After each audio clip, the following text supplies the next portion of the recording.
Kinondena ng ilang senador ang mga social media platform dahil sa kanila'y pagkabigo nitong ma-regulate ang karahasan online. Para pag-usapan niya at iba pang issue, makakapanayan po natin Senador Erwin Tulfo. Senator, good morning sir. Thank you for joining us this morning. Thank you, Ivan. Sir, ayon sa Malacanang, bukas ang Pangulo sa pagban ng social media platform sa bansa kung mapapatunayang nakakadagdag ito sa pagdulot ng karahasan. Ano hong take nyo dito? Well, hindi ko masisiiba ng Pangulo ang Malacanang sa pagsasabi niyan. Pero kami sa Senado, kailangan lang siguro talagang maghigpit ang mga social media platforms. Yung sinasabi nilang community standards, hindi naman nila sinusunod, di ba?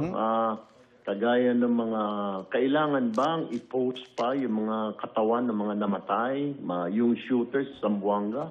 Kailangan bang ipakita yung kanyang mukha, ang nakahandusay niyang katawan na wala ng buhay? Yung mga batang shooters sa Tacloban naman, kailangan ba ipakita ang kanilang mukha? Kung sa regular media, sa mainstream, pinagbabawal sa atin na ipakita mga mukha ng mga nakahandusay.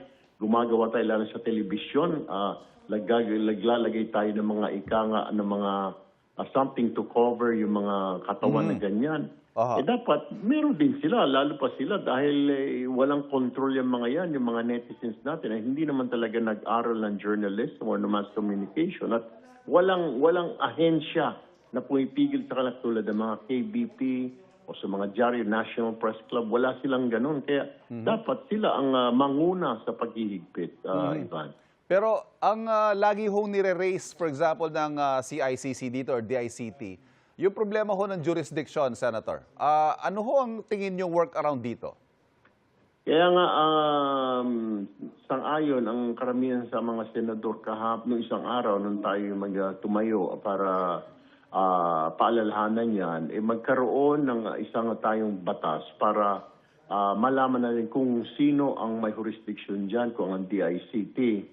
At magkakaroon ng mga penalties, ang mga social media apps na yan, mga platforms, kapag paulit-ulit na binaviolate yung kanilang mismong mga tinatawag nilang community standard. Kasi nakapagtataka, Ivan, pag mga ganyan yung mga graphic, dahil mabilis ang views, mabilis umakyat, maraming manunood, hindi sila, wala silang pakialam kung nababiolate yung kanilang community or standards bulletin. Pero pag mga ordinaryong tao, pag tungkol sa isang balita o paninira sa isang tao, kahit ordinaryong tao, hindi nila, agad nilang tinatanggal. Isang tawag lamang na hindi totoo yan ay paninirang puri.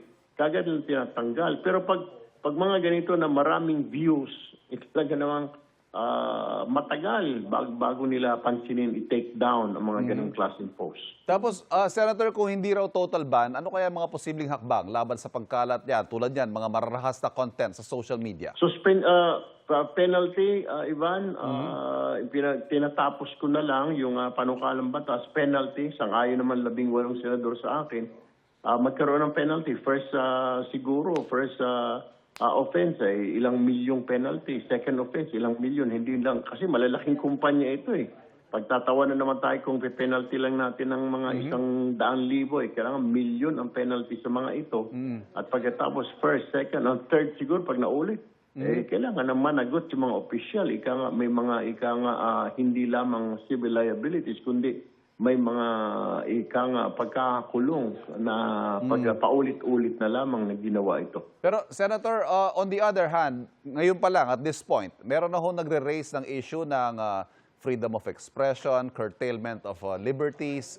Ano naman ho ang posisyon nyo dito? Ang sa atin lang, Ivan, kahit tayo sa mainstream media, meron tayong tinatawag na freedom of the press, freedom of expression.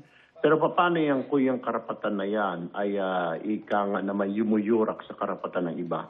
Karapatan ng mga pamilya ng biktima, karapatan ng kahit na yung pamilya ng suspect na bata. May karapatan din naman sila, di ba? So, pag yumurak na yung karapatan ng kalayaan, expression, then that's where freedom of expression, freedom of the press stops.